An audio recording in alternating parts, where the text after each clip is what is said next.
কুমিল্লার নাঙ্গলকোটে তুচ্ছ ঘটনাকে কেন্দ্র করে হামলা, বাড়িঘর ভাঙচুরের অভিযোগ উঠেছে। ঘটনা ঘটেছে উপজেলার মকরপুর ইউপির 52 ঘর গ্রামে। হামলায় কুয়েত প্রবাসী জয়নাল আবেদিনের ছেলে জাহিদুল ইসলাম আহত হয়েছে। তিনি কুমিল্লা মেডিকেল কলেজ হাসপাতালে চিকিৎসাধীন রয়েছেন। গত শনিবার 52 ঘর গ্রামের কুয়েত প্রবাসী জয়নাল আবেদিনের ছেলে জাহিদুল ইসলাম ও একই গ্রামের পশ্চিম পাড়ার যুবলীগ নেতা জয়নাল আবেদিনের ছেলে হৃদয় সহ একদল কিশোর পূর্ব বামপাড়া গ্রামে বন্যায় পানিবন্দীদের মাঝে খাদ্য সামগ্রী বিতরণ করেন।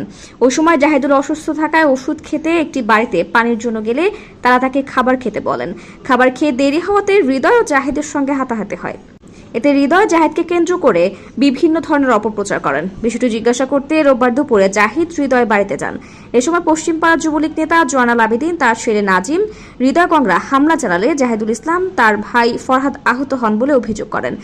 পিকআপ নিয়ে মানুষদেরকে বন্যা কবলিত মানুষদের সাহায্য করার জন্য